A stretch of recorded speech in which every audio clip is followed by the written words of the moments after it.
Hello, everybody, and welcome to another episode of Encourage Mindset. I'm your host, Ethan Vandehei. And alongside me, I have Alex Demczack. And today we are going to be talking about encouraging others, lifting each other's spirits. But not only that, we're going to be hearing about who Alex is. So I'm really excited about that. So why don't we start with that question? Alex, why don't you tell the audience a little bit about yourself? Yeah, Ethan, thanks for having me on today. I'm really excited to be on your podcast. And yeah, my name's Alex Demczack, and I live in mid-Missouri, and I travel all around the country as a keynote speaker and as an author, and have a new book coming out this month with my co-author, John Gordon, called The Sale, and that comes out April 26th. And so, really, man, I played college football, and I have just taken a lot of these principles that I learned in college athletics and have really tried to translate those into my business and coaching others and just traveling the country. I'm married. I have a wife named Erin and a 1-year-old named Kennedy, our daughter. So, man, life is full, but it's full in a good way, and it's busy, but it's exciting. And so, yeah, man, just been traveling all over, and I'm home for a few days. So I'm glad we could get on the podcast here. Absolutely. So let me hear more about you coaching others. What's like the biggest thing you've learned from doing that?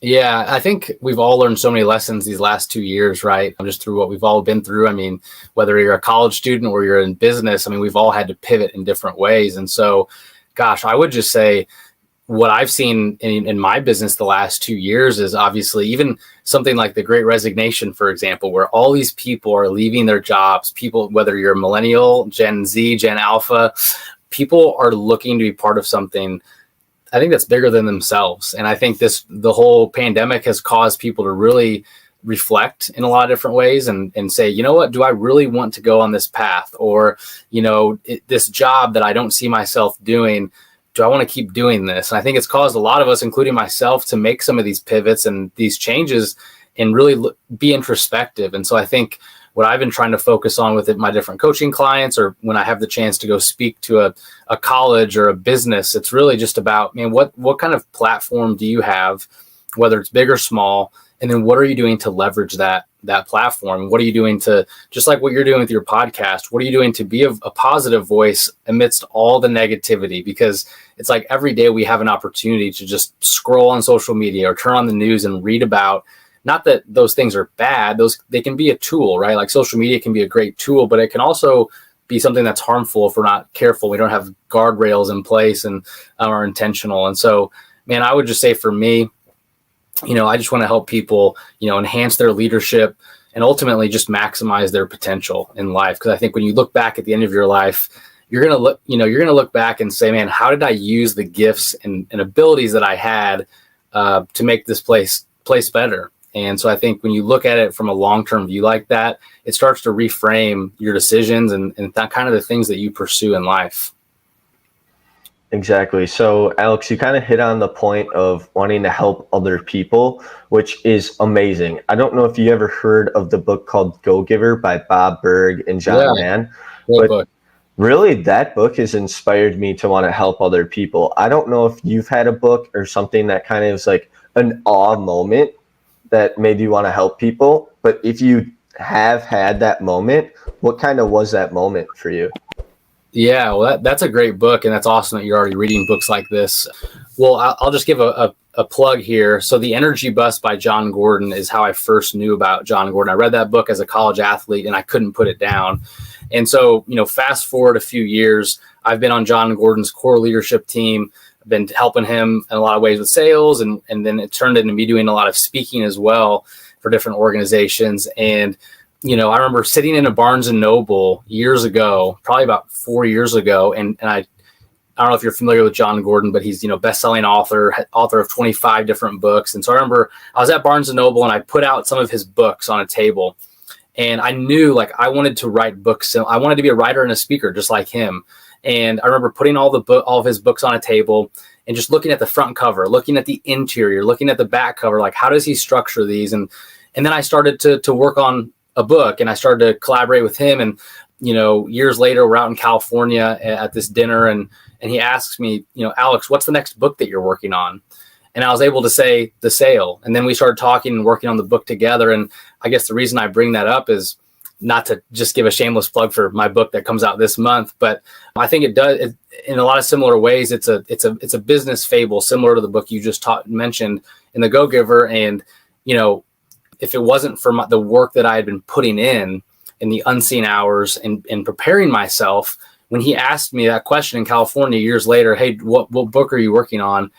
I was prepared. Like I was ready to talk with him about that. I was ready. I'd put in the work in the unseen hours. And I think that's just something I try to relay to people. Not that I've done it perfectly by any means, but if you have something that you're just like, man, I want to do this, I have like this burning desire to do it. It's like, what are you doing in your life to position yourself to make tomorrow better, but also to put yourself in a position where you can pursue this work? Whether it's, for me, it was actually quitting my job. I worked at an amazing company, but it was going all in on something that I was kind of betting on. Like, I really feel called to this work and I want to pursue it with everything I have. And for some people that might not be quitting your job. Maybe for you, it's a habit, or maybe it's something in your life where you're like, I don't want to do this anymore, but I want to pursue this. And so The Energy Bus was a great book. And then The Sale that comes out this month, the book is about a sales rep who has the chance to make the sale of a lifetime. And the sale would actually bring him $7 million. He's in the aviation sales industry. Yeah, very lucrative industry. So he could make $7 million by making this sale. But the only problem is, to make the sale, he has to lack integrity in some major ways. And so, he meets this mentor named Randy who teaches him these principles about integrity. And so I can't tell you what happens at the ending of the story. You guys, you and your listeners will have to read the book and check it out.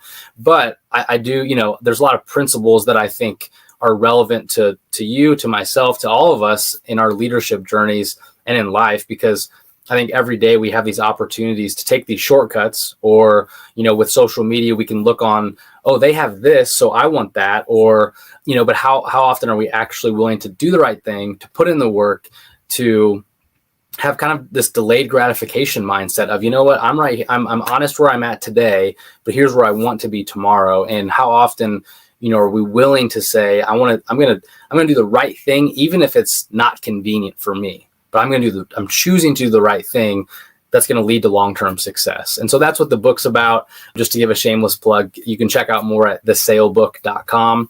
But I think going along the lines of your kind of like fable type books, our goal with it was really just to fit in well with people. And I think a lot of people will resonate with the story and just the message that it has. Yeah, that sounds awesome. I definitely need to check that out when it's available. But most importantly, you talked about people wanting to have this long-term go-getter type of attitude and really strive to maybe hit that goal or go attack that habit.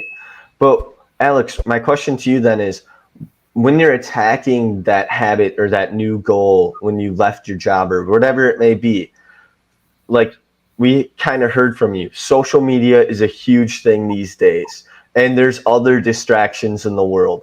So how do you manage to attack what you're doing currently with all these kind of setbacks and opportunities to really distract you? So how do you keep focused?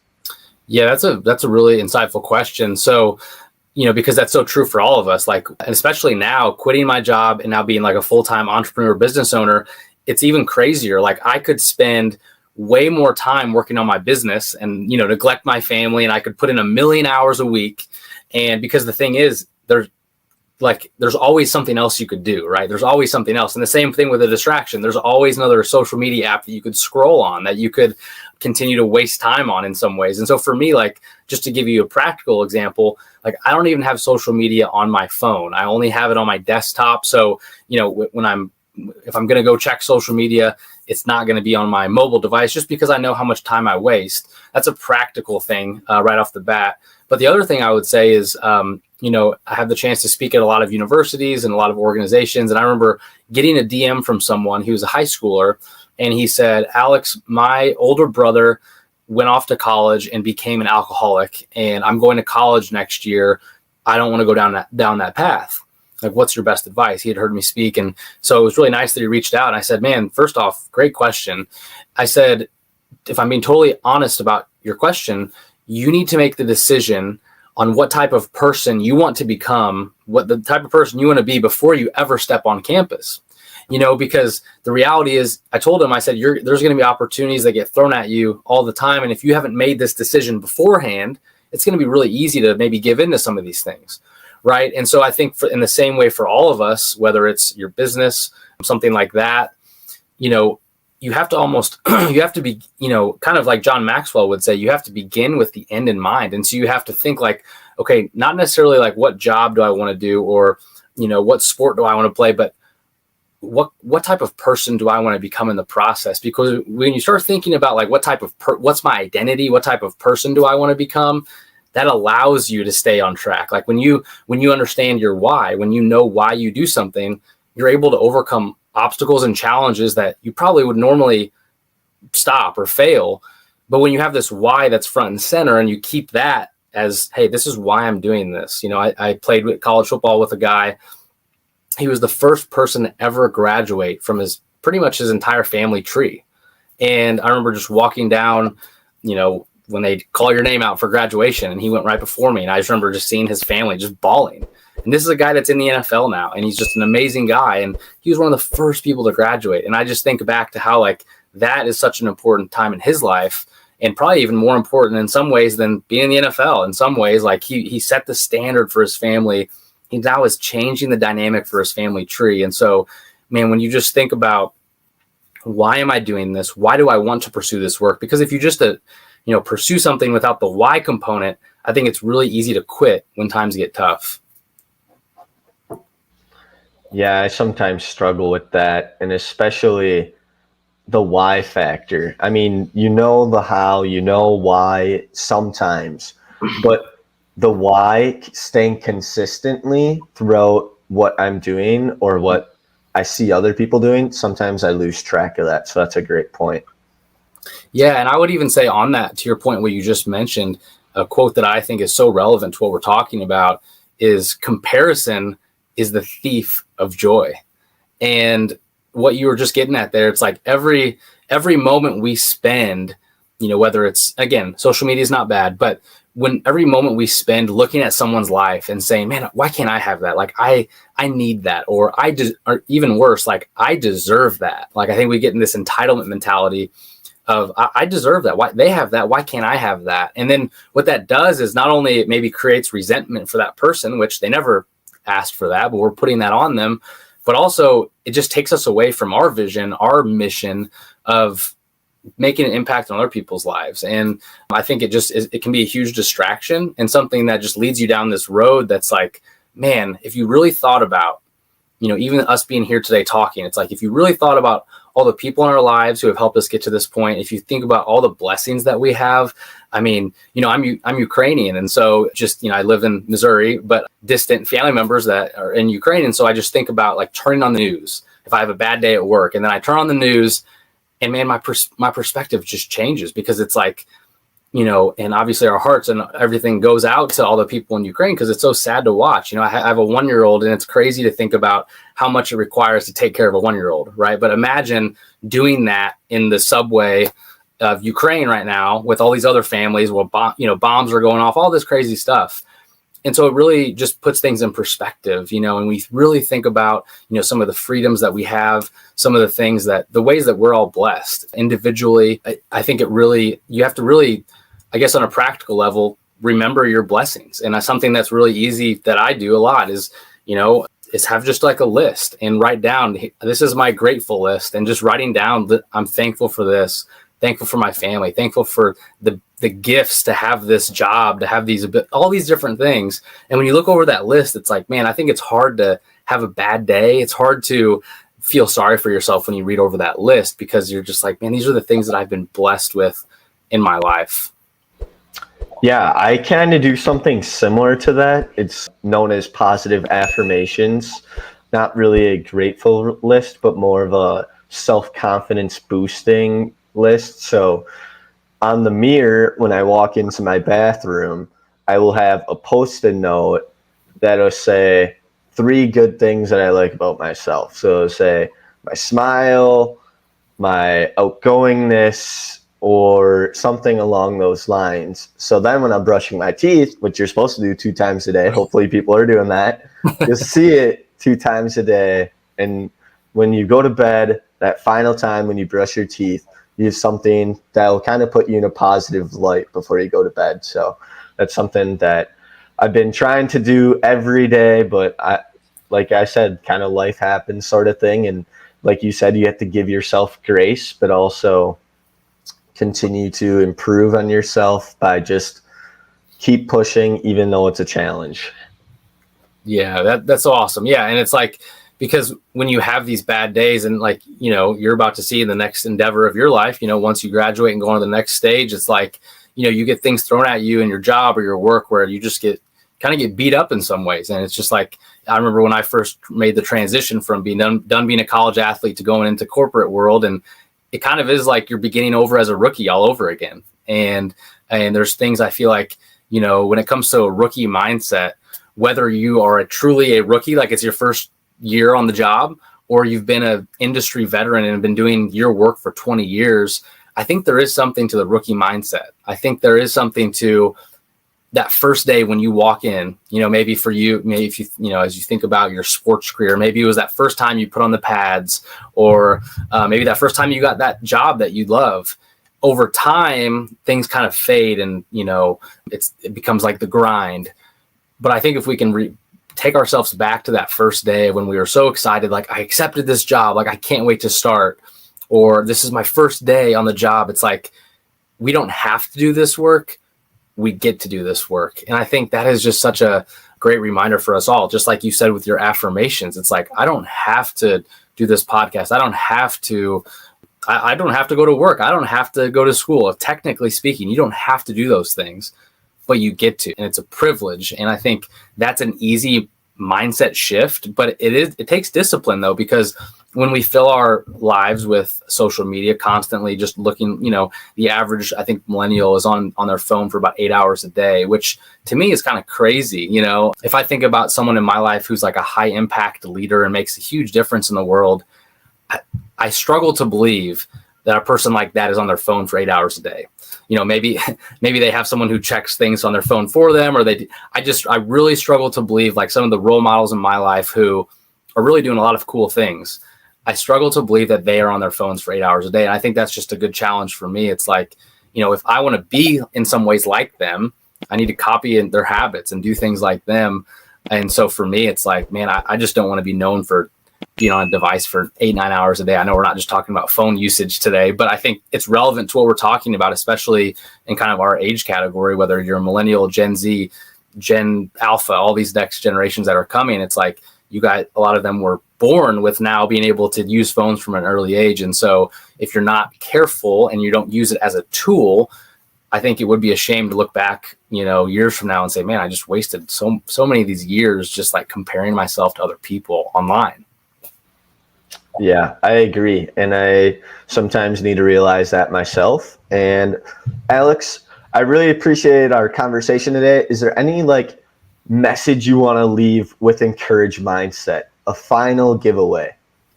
Man, a final giveaway I would say is, first off, thanks for having me. Second, I would say you never know how you can be used with the platform that you have. You know, I remember going through a major trial when I was in college athletics, and now years later, reflecting back on that, it's just like the ways that you're used. And sometimes it's even, you know, a quote that I love is, you know, people are impressed by your highlights, but they resonate with your weaknesses. And I think you don't know, just even to the title of your podcast, it's like, you don't know when someone needs that encouragement. You don't know when someone, what they're dealing with, what they're struggling with, especially coming out of these past 2 years.